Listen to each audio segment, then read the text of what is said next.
Welcome back to my YouTube channel. For today's video ay magre-react tayo ulit sa video na di umano'y nagpakita sa kanya ang engkanto ng Biringan. Please subscribe to YouTube channel Beams Ghost TV. Kayo na ang humusga kung totoo ba o hindi. Tirahin na natin to bago tirahin ng iba.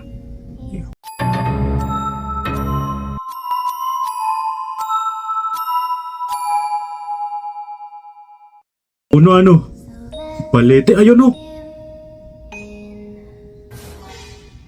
White lady? Itong mga to.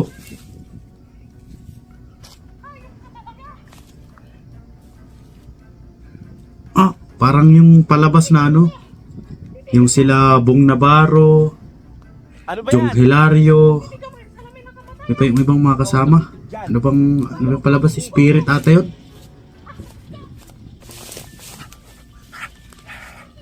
Parang ganito eksena.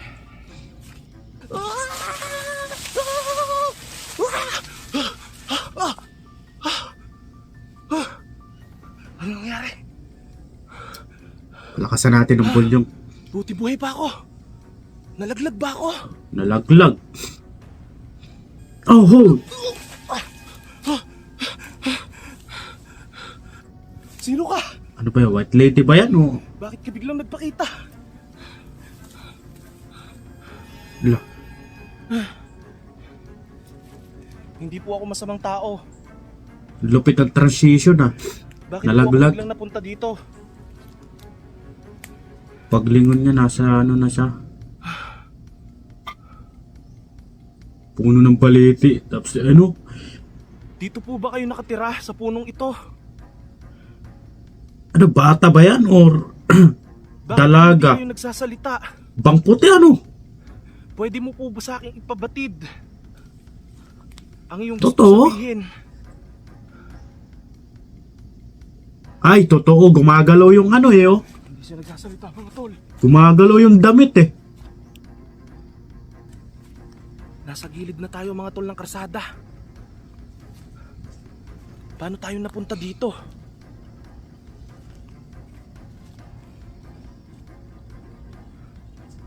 Anong klaseng elemento po ba kayo?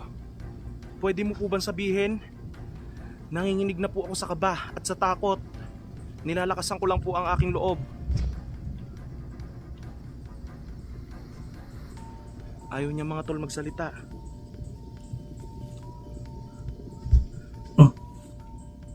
Hilapitan mo, idol. Pwede po ba tayo mag-usap gamit po ang aking kakayahan at bubuksan ko ang aking malawak na isipan para po ikaw ay kausapin. Ang puti. Ayan mga tol, He. tutugon na po siya. Kasabay po yung biglang malakas na hangin. Lumakas yung hangin Niya ah. mga tol, ay siya daw po ang dahilan kung bakit Grabe, laki ng puno ano. Pero paano? At bakit bigla ka na lang nagpakita? At bigla na lang ako napunta dito? Ang sabi po niya mga tol, ay niligtas lamang daw po niya ako sa kapahamakan.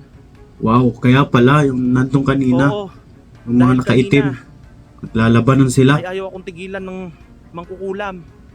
At pilit niya sa akin kinukuha ang boting ito. At ang boting ito ay naglalaman ng kaibigan kong duwende. Ang sabi niya po mga tol ay alam na daw po niya ang lahat. Pero bakit mo alam? Sino ka ba talaga? Ang sabi po niya mga tol ay siya daw po ang aking gabay. Ha? Ibig sabihin, meron pala akong gabay na kagaya mo. Anong klaseng nilalang ka po ba? At saan ka po nang galing? Bang puti aba. Parang liit. Ang sabi po niya mga tol ay isa daw po siyang uri ng engkanto at siya daw po ay galing pa ng Biringan. Ibig sabihin galing po kayo Ano, ng walang Biringan. kamay? At ako po ay inyong ginagabayan. Meron din po akong kaibigan na engkanto na katulad mo na nanggaling pong Biringan. Pero itim po ang kanyang kulay, hindi po puti. Ay, Ang sabi po niya mga tol, ay alam din daw po niya iyon. Yun po ang sabi niya. Siguro, mas maniniwala ako kasama dito. kayo sa biringan, tama Ito, ba sa, ako? sa ano na to. Video na, kaysa doon sa isa yung Ang sabi po niya mga tol ay oo sa daw kaibigan niyang ano, po. Pero bakit hermitanyo. andito? Sa napakatanda na po ng baleting ito.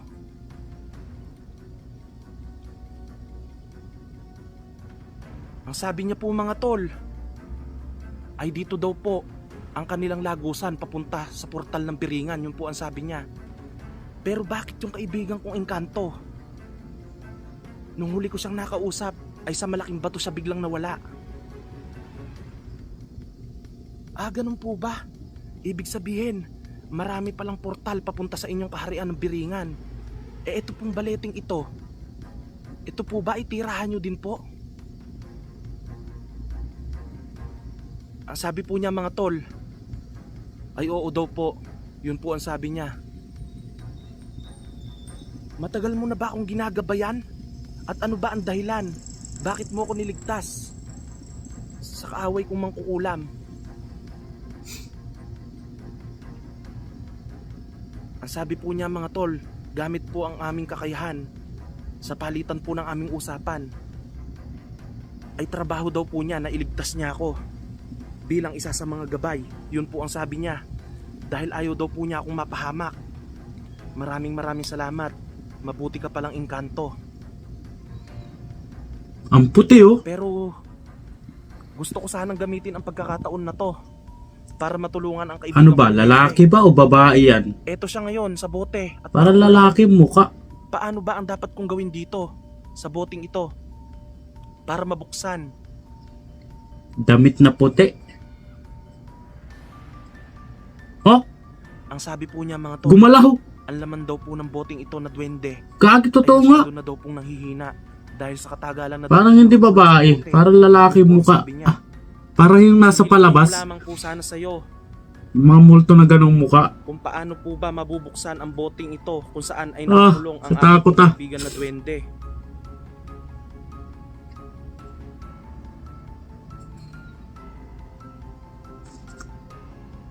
Ang sabi po niya mga tol, ito daw po ay may sumpa kaya daw po hindi ko mabuksan.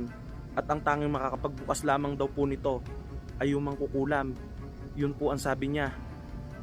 Dahil alam daw po ng mangkukulam kung paano po ito buksan. Dahil sinabi daw po ito ng duwending itim sa mangkukulam. Ang susi daw po nito para mabuksan daw po ang boteng ito. Yun po ang sabi niya. Ganun po ba? Ibig pong sabihin ay kailangan ko pala yung mangkukulam. Dapat pala nung kinuha ko itong bote na to, hindi ko na siya pinawalan pa. Ang sabi niya po mga tol ay lubhang delikado daw po kung ginawa ko daw po yon. Dahil ang mangkukulam daw po na ito ay marami din daw pong kaibigan ng mangkukulam. At marami din daw pong kaibigan ng mga duwending itim. At sila ay isa sa tumulong na may kagagawa ng para ikulong ang kaibigan kong duwende sa boting ito. Ang puti, ano? Ang sabi niya. Ang puti, ano? Pero paano po ba ang dapat kong gawin? Tingnan mo yung mukha. Tingnan niyo yung mukha. Lalaki o babae? Ang sabi po niya mga tol sa akin, Tingin ko lalaki, ano? Lalaki tong bibigyan engkanto daw po na niya to. ako ng Mahaba kakayahan lang ang para daw buhok. po malabanan ko daw po ang mangkukulam. At ang mga duwending itim, yun po ang sabi niya. Ang sabi po niya mga tol ay dagdag proteksyon ko daw po. Yun po ang Puti sabi ng niya. mukha eh. Yung pa Maraming medyo salamat po. hindi mo puti. Dahil sinabi niyo po sa akin kung paano ko po mabubuksan ang boting ito. Yung mangkukulam lang So, pala comment kayo, guys, kung makakapagbukas totoo o ng hindi. boting ito. Dahil siya ang nagbigay dito ng sumpa. Ngayon naiintindihan ko na kung bakit hindi ito mabuksan. Sige po. Ano ako dito tatanggapin eh? ko po ang binibigay mo po sa 50-50. akin na dagdag proteksyon para po malabanan ko po lahat ang dapat malabanan at mailigtas po ang kaibigan kong duwende. Pero hindi Kuwela. Nag-enjoy ako panoorin Sabi tong po mga niya, video mga ni tol, ano, Pims. Ay hindi ko Ni man daw po Idols. ito natatabanan o na Minsan natatawa ako eh. daw po ay aking tataglayin na galing sa kanya. Yun po ang sabi niya. Pero yung putol sa sementeryo, Maraming salamat yun. po. Medyo natakot talaga ako doon. Iwaga po talaga ng inyo pong Pero mga yung kakayahan. mostly, At ako po talaga? ay nagtitiwala sa inyo. At higit Lagi sa talaga lahat, ako natatawa. sa nasa sa taas po na siyang gumagabay din sa akin. Pero sa tingin niyo po ba yung kaibigan ko po na nakakulong sa boting ito ay aabot pa po ba ng mga ilang araw para po siya ay mabuhay sa boting ito?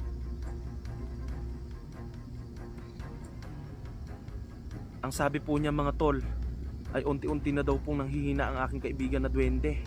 Yun po ang sabi niya. Tama nga po kayo. Nakita ko rin po siya nung binuksan ko po sa pamamagitan ng orasyon ang aking pong third eye ay nanghihina na po ang kaibigan kong duwende. Pero gusto ko lamang pong alamin sa'yo kung mamamatay po ba siya o may kamatayan pa po ba siya. Ano po ba ang mangyayari sa kanya pag nangyari yun? Ang sabi po niya mga tol ay napakadelikado daw po ng pwedeng mangyari sa kaibigan kong duwende. Yun po ang sabi niya. Maraming salamat po sa binigay mo po sa akin ng mga impormasyon. Aking gabay na engkanto. Ang sabi niya po mga tol ay humayo na daw po ako. Sige po. Maraming salamat po aking gabay na engkanto. Ngayon mga tol ay tatahakin na natin. Yay. Mga tol ay tatahakin na natin ang lugar na mangkukulam. Ah!